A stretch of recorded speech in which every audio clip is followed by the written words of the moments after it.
This week, the G7 signed a plan to finalize and unlock $50 billion from the proceeds of those frozen assets, to put that money to work for Ukraine. Another reminder to Putin, we're not backing down. In fact, we're standing together against this illegal aggression.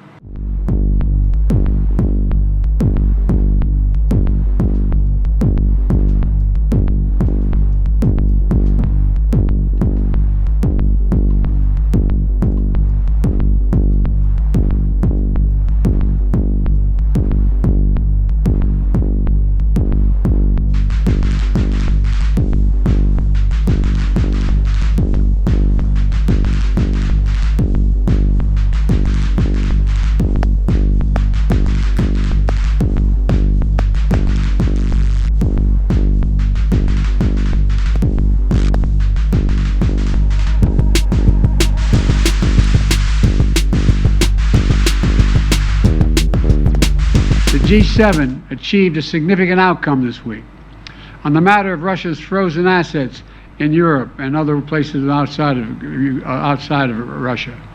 Back in 2022, 2 days after Russia's invasion, members of the G7 and the European Union worked together to freeze $280 billion in Russian central bank funds outside of Russia.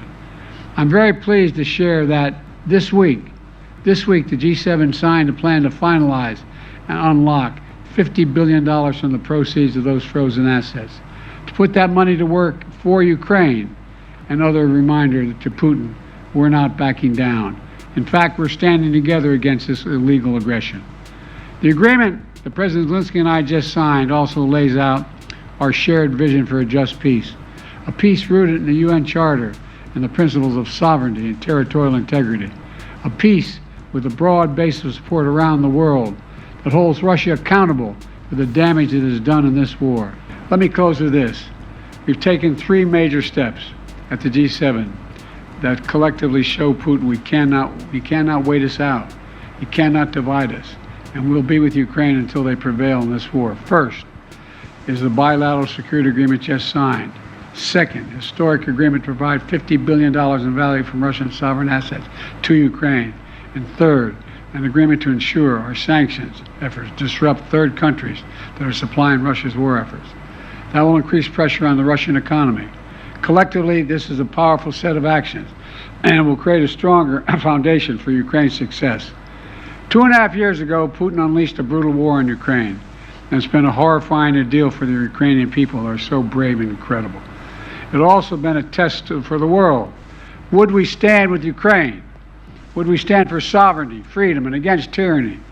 The United States, the G7, and countries around the world have consistently answered the question by saying, yes, we will. We will say it again. Yes, again and again and again. We're going to stand with Ukraine. And thank you, and I now yield to my friend from Ukraine. And thank you, Mr. President, for your leadership in the G7's decision on $50 billion loan for Ukraine. It's a vital step forward in providing sustainable support for Ukraine in winning this war. Russian immobilized assets should be used for defending lives of Ukrainians from Russian terror and for repaying the damage aggressor caused to Ukraine. It's fair and absolutely right. Mr. President, thank you, your team. I would also like to thank the United States Congress for their support, both parties, both chambers. Thank you, and thanks to every American heart that does not betray freedom and supports us. Slava Ukraini!